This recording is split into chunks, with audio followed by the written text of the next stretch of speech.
here. So, do you are you able to upload? Not yet. So you want to share the screen directly, or should I? Okay, so I'll just a second. Okay, now you should be able to do it.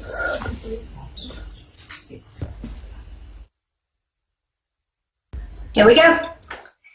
So I welcome all of you to a journey, and I want to present you a new approach to teach product development in the area of smart textiles. So as already mentioned, I'm an engineer, and I'm going to show you shortly the outline. So I'm going to present you shortly my university, then I'm going to talk about learning and didactical concepts, then in a new approach for smart textiles, and I'm going to explain you as well what are smart textiles. Then we'll have a short recap and outlook, and I'm pretty sure we have time for questions and discussion. So where I'm located, I'm in Germany. I'm in the south of Germany on the campus of Albstadt.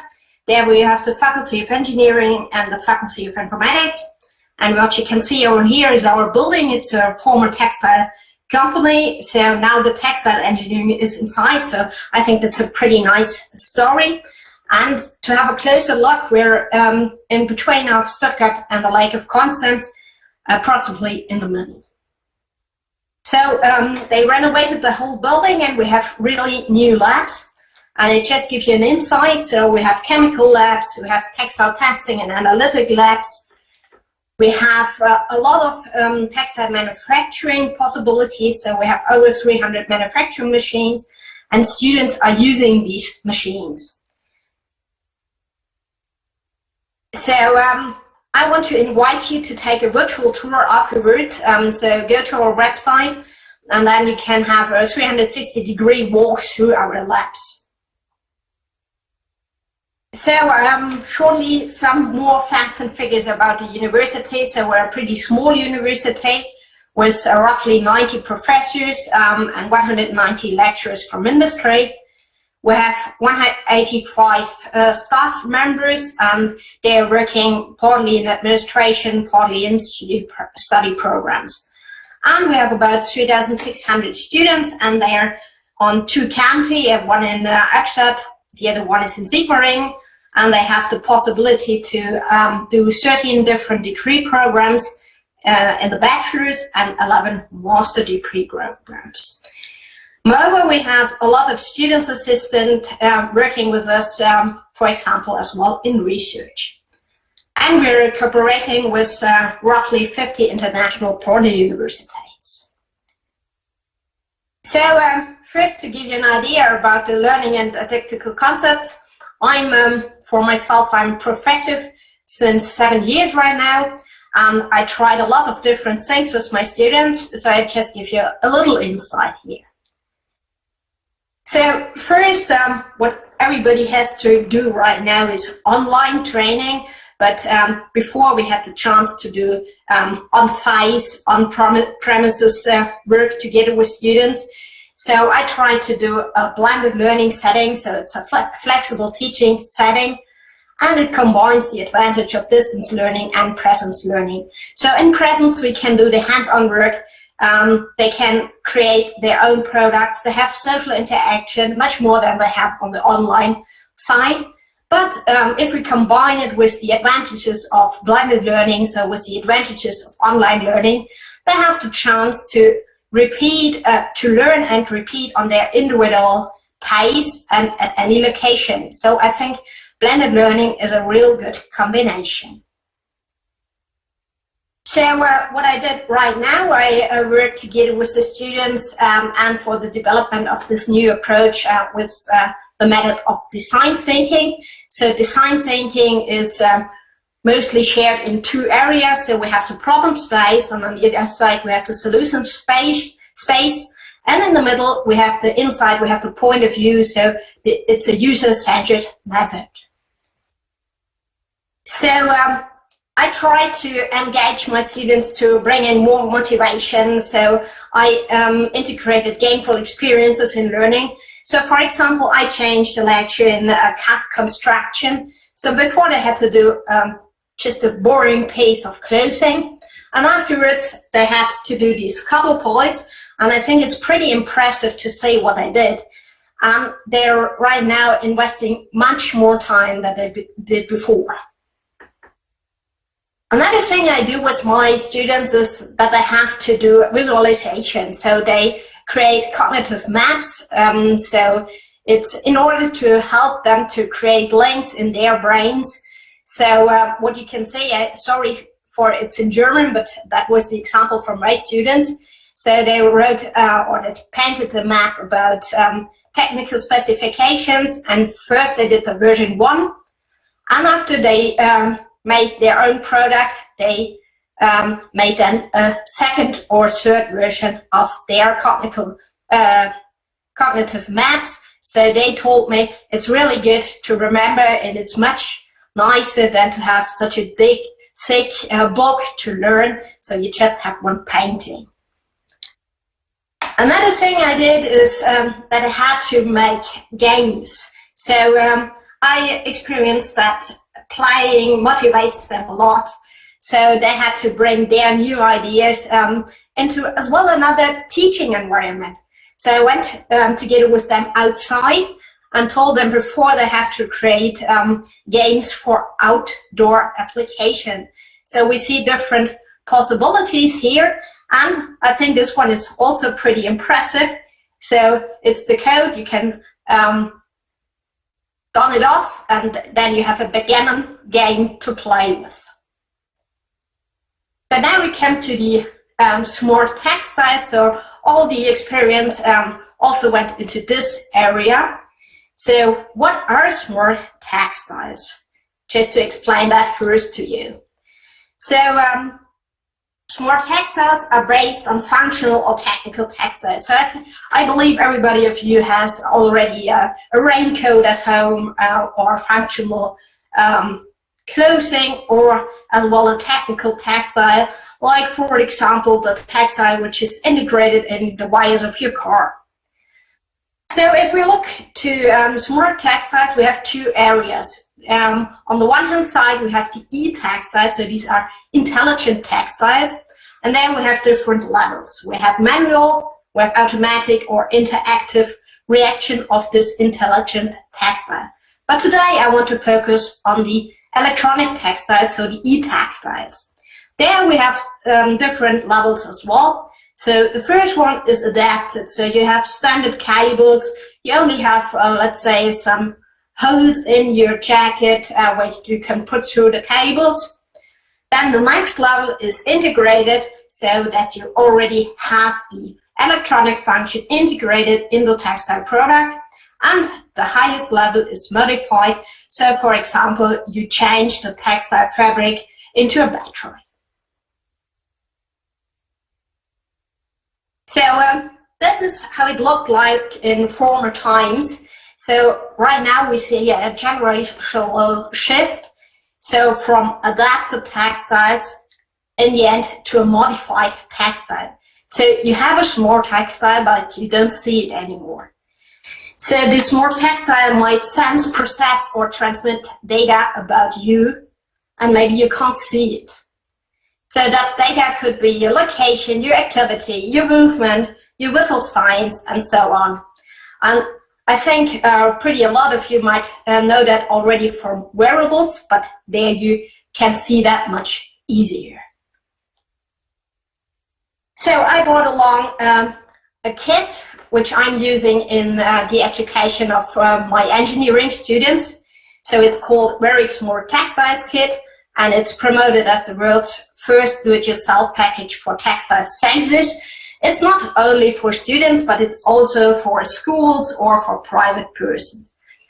The set, I can also show it right in the camera. You can see it here. So you have different pieces. As a core piece, you have an expansion board with an Arduino Nano controller, and then you have different textile sensors and actors. And for example, you can sew on some LEDs. And I'm going to show you how this works. So I just switched on that one. And for example, if I push right now the button, you can see that the LED starts to blink, or I can switch on with a tactile button. So with that one, I can switch on an LED and switch it off. I think this is already a pretty good start. It is a good entry point to the topic of smart textiles. But with that said, you can't realize your own product. Because, for example, this part here is pretty stiff and you can't integrate it into a product. And you can't also integrate it into a prototype. It's too big, it's not washable. So you have a lot of disadvantages. And it's also difficult for the students to transfer the knowledge from what they learned here to a final product. So I show you a closer look to the textile-based pressure sensor, which is this one. So the setup is that we have an embroidered net inside and a distance fabric, and if you push it together, then you have this pressure sensor. And as application, you can do acoustic detection, for example, on chairs. You have pressure distribution in shoes or a weight measurement, or you can use it for gamification and in teaching, and this is what I did. So I know the game only in German, it's Hau den Lukas. That's the kind of game, and we did it only with a fingertip. So what I did right now, I'm able to upload now. Oh yeah. I developed an own system.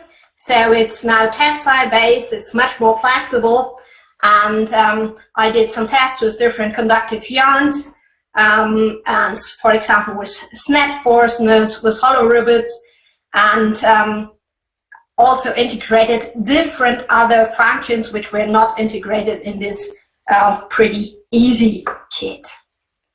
So what's more, to recap my outlook. So I have a pretty big plan what I'm doing. So I did first with a control group with the very kit, all the different examinations. So I had the same learning setting and approximately the same group size. And this year I'm testing the whole equipment with the new thing. So it's called FlexDex.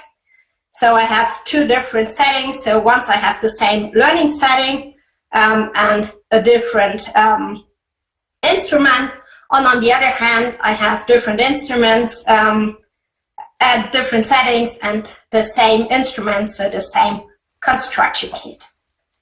So, and that's it from my side. I want to thank you for your attention, and now I'm free for questions, for comments, and I'm happy to discuss this with you. Or later on via email or on the chat. Mm-hmm. Well, thank you very much. Nice presentation. The quite interesting. Does anybody have any questions?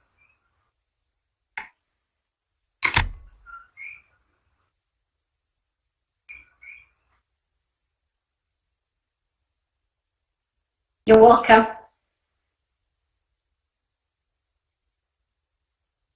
So I think it's always interesting to do some experience with students and to try new things. I can only encourage you to do so.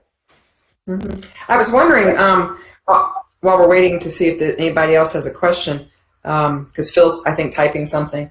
I was wondering, you were talking about the different settings that you were going to try to use these in? Yeah. And then you had blended learning. Can you tell me a little bit more about these different settings you're planning? So once I have the on-site learning, so in direct presence with the students, and what I'm doing right now, I have the blended learning concept. So I prepared a lot of self-learning materials, and I'm doing only the experiments with that together with the students, because I made the experience that they have then their own pace to learn some repeating things, others just move on. Especially for the area of electronics, the level is pretty different between students, because I have engineering students, but textile and clothing engineering students, and not electronic engineers. Okay. These are like first. What level undergraduate are they? They're in the 6th semester, so they're almost finishing their bachelor. Oh, okay, yeah. So that they're pretty far along then on the idea. Phil asked. I don't know if you saw it in the chat. About the environmentally friendly part of smart textiles. So, so smart materials is that's a really big research topic. So I think sometimes it's pretty good to do only the adapted thing, because then you can separate the product afterwards and recycle it pretty easy. If you really modify the textile, then this gets much harder. But I think you also have to consider that, for example, the lifespan of a textile and how much material are really inside that one compared to other areas, like, for example, a smart home. So I try to follow the chat as well. So I think that one is about technical issues. Yeah, I think most of the questions that were asked of you we've gotten. I was wondering. So you said that right now you're doing blended learning. So you're actually seeing them face to face, with being able to work with the textiles and everything. Yeah. So I was wondering, in our university we have a strict hygiene concept. Yeah. So we are allowed to see students in presence, but everybody is wearing a mask. We have 2 meters of distance between each other. And so that's why we have the chance to do in-presence learning for special topics. Not for everything, but for special topics, like where you really need hands-on. Yeah. So so the students are working in groups, I'm assuming, in these units, so they're staying a couple of meters, a little bit of distance apart, correct? Yeah. So so you're saying, do you think that you could do this online by sending the kid home? Well, actually, I already did it last semester.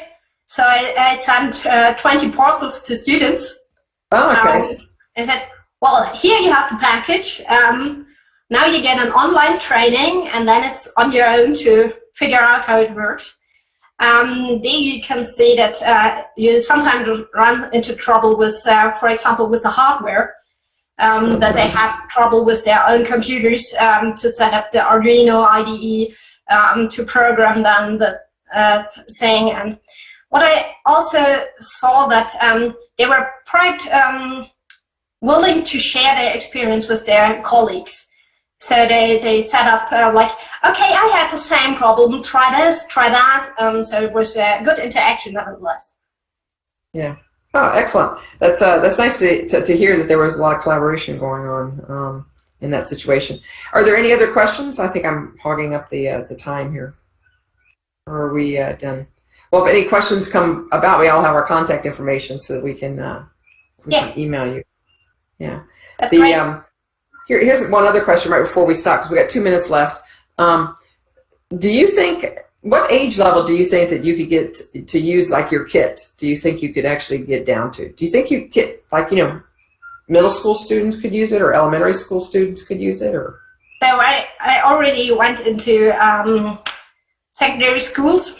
So in order to show them what kind of study programs we have, I went down there with this kit, and I also did something different with them. I was creating a lighted, I'm looking for the word, what you put on your sofa, not the blanket, but the quilt thing, where you put your head on. Pillow, yeah, thank you. So I lined up a pillow with them. So I showed them how to sew on LEDs, and then we put into a battery. And so at the end of 2 hours, they had their own lighted pillow to take home. and they were really excited about that. Oh, that's really cute. Yeah, because I'm just sitting and thinking that smart textiles is quite an interesting thing, and I wonder just how, what kind of activities we could actually get down to earlier ages, because it's so much important, I think, for kids to be exposed to engineering at an early age in order to see what's out there and available. But again, thank you very much. On a fair, we already did it with really small kids, so I think they've started with 9. So they had some help from an adult, but that was the youngest girl I had on the fair. She said, "Oh, I want to do that." I said, "Oh, normally it's for the little bit more older people, but and she said, "Okay, I get help from Mom." So okay, so let's do it, and she was really excited. Excellent. Well, thank you again very much. So.